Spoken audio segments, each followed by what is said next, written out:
Atomic Heart brings charm, amazing world building, and lore with fun gunplay, but at times feels like the dialogue goes on too long and some places and levels feel underwhelming. So the premise is Russia has won World War II. They are now technologically advanced and they have created AI robots and they will bring peace and equality to everyone. Go communism. Except the robots connect to Skynet and they start becoming murder hobos just like your D&D party that you play every weekend with. Now, I'm a sucker for aesthetics that take place during a different time period but shouldn't have the technology that they are supposed to have, and Atomic Heart does this fantastically well. It feels like a fantasy sci-fi, something from the Jetsons, where it's really nailing down the 50s era. Now the characters look a little bit modern, but it doesn't take away from the full atmosphere that the game is providing in the theme of it all. Early on, there is death and destruction everywhere, giving very much horror vibes to the whole scenario, but the moment-to-moment action that the gunplay gives makes it feel like it's very much inspired in a love letter to BioShock Infinite and Dishonored. The game itself is linear, and there's a quasi-open world to it all, but it's really just there so you can grind, collect loot for weapons and upgrades in the game. There is, however, a good drip of loot that gets given to you as you progress through the story. I myself didn't spend a lot of time in the semi-open world grinding for things, but I was also able to find all the weapons and I was able to upgrade quite a decent amount of my stuff. On top of the exploration, there is a neat way that I've seen other people go out of their way to find blueprints and upgrades for their weapons, so there's a matter of convenience when it comes to having to search down these objects. The crafting system is really straightforward, and you really feel a difference whenever you upgrade a weapon or even get a new blueprint that's supposed to be a better gun than before. As for abilities, you basically get them all available to you at the very beginning. No need to search or unlock for anything of that nature. You really just acquire them through gathering experience points, which you get through combat, and again, that goes back to the grinding and the quasi-open world that they have set for us. And going back to the convenience part of it all, you can dump all your points into one thing and decide to take them out with no cost or repercussions of your own, so allowing you to experiment and try out different abilities to your liking and really find a playing style that fits you specifically. All of this sounds rather convenient. That seems to be the theme that the developers went with when creating this game, because there are vendors and save points right before large encounters, puzzles, or even boss fights. I can really appreciate this because there is definitely a difference between punishing mechanics and challenging mechanics, and the developers of this game decided to stick more towards the challenging portion of the things and not punish the players for simple quality of life issues. At your service, sugar. Anything for my master?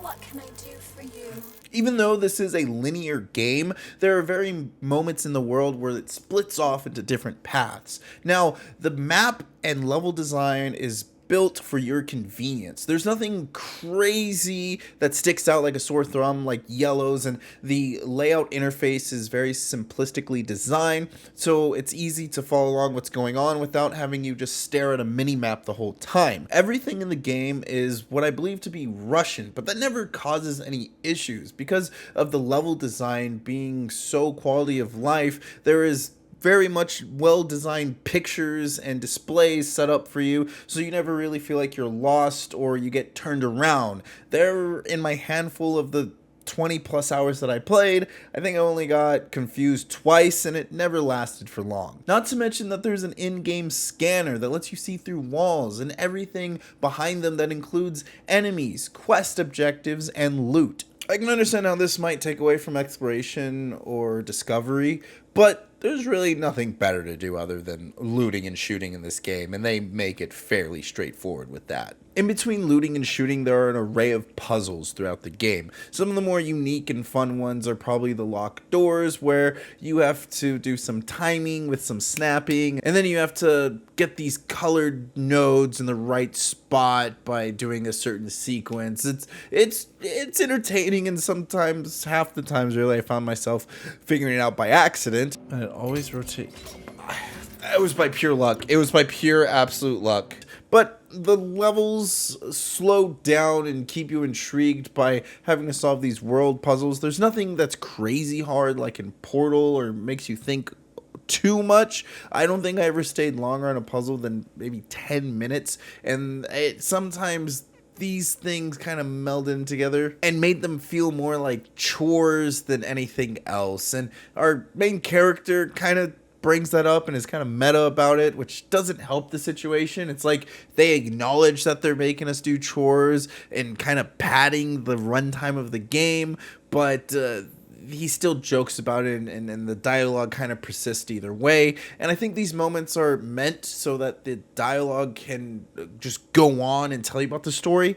And boy, oh boy, does the dialogue love to ramble on. Probably my least favorite part about the game is sitting there and listening to P3 and his glove, Charles, talk to one another for what seems like hours on ends. In reality, I think the longest conversation they had probably lasted anywhere from 5 to 7 minutes. It's nowhere near on the length of Metal Gear Solid 4 Guns of the Patriots, but it is just a bunch of rambling that you can't really keep up with because it can happen in the middle of a gunfight or when you're doing a puzzle and you're really just not paying attention to what's going on, and they're going back and forth, and sometimes their conversations just seem redundant. It doesn't get to the point, and it kind of goes in one ear and out the other. Leader, a puppet master controlling the hell Politburo, are they talking the about? Council of Ministers, and all the rest. Are you trying to say there's going to be one single leader in Collective? I'm trying to. I'm scared to say make that this people jump, I'm will not gonna connect lie. to Collective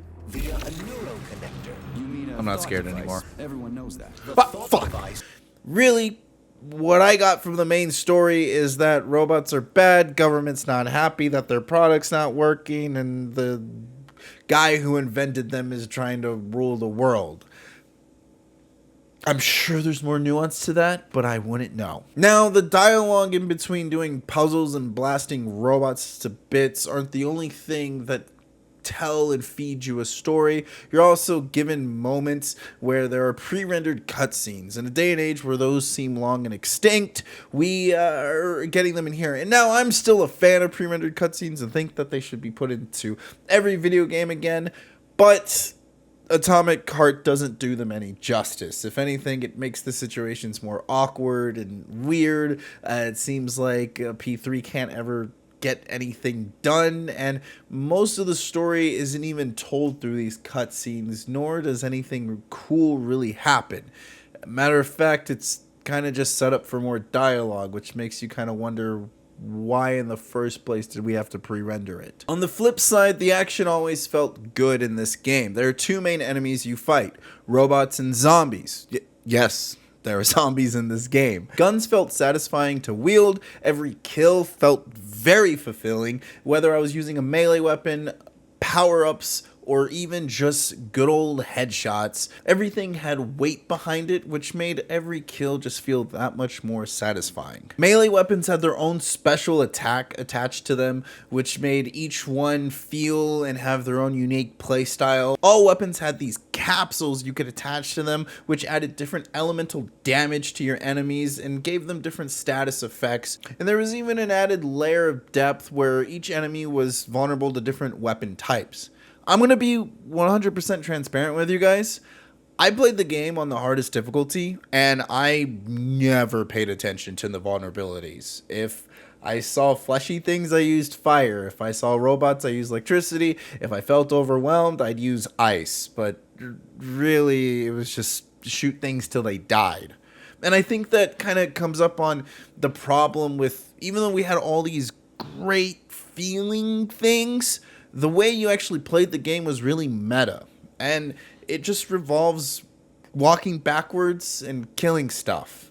I know when I say it out loud, I can make anything sound bad, but it all came down to just playing Call of Duty Zombies. And it wasn't just me playing this way. I saw other people who had reviewed the game or who were streaming the game also playing in this meta-like version. There are tons of different enemies and varieties to go through, and big reason I'm not really capitalizing on top of why the variety of enemies is good is because they all kind of acted the same. They would all run towards you. Even if they had range attacks, Matter of fact, I think there was only one enemy that would run away from you that you had to chase after, and it was real annoying. These redundancies became more apparent when the game stopped being such a puzzle resource management horror-esque game into a very moment-to-moment action first-person shooter adrenaline pumping thrill ride.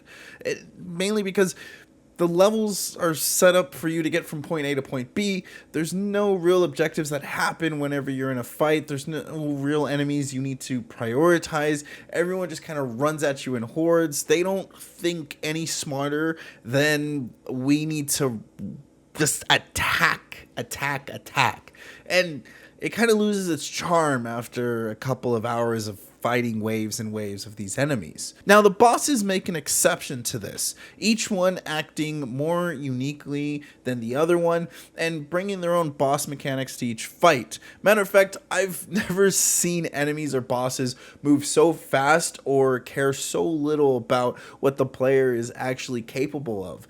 These were challenging and definitely really fun, and I had to take multiple attempts, and I think the resource management started to kick in towards the later half of the game, because did I put my abilities and did I put my upgrades into my weapons in the right spot in order to tackle on a behemoth of a robot that I might be fighting at this moment. Atomic Heart prides itself on its resource management, and I've already hinted at what this looks like in both the early and later half of the game.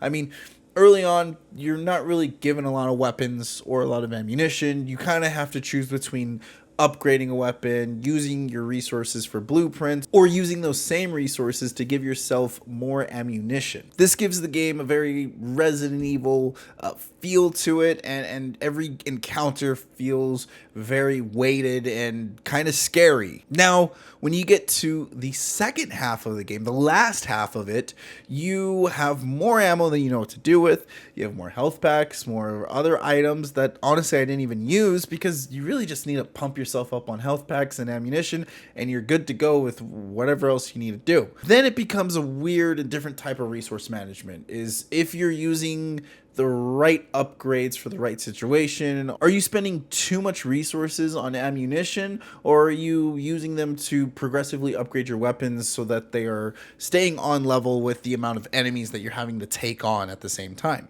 However, probably the lowest point in the game was that middle section, the 2/3 portion, where the first third is slow, the thirds, am I saying that right, is fast and high intensity, but the 2/3 portion was horrible. There's still puzzles, and they're trying to add a lot of enemies. There's one level in particular where it takes everything I dislike about the game and puts it all together. There's dialogue that I can't skip, that can't be interrupted, that I have to sit and listen to, that serves no purpose to the story or plot whatsoever.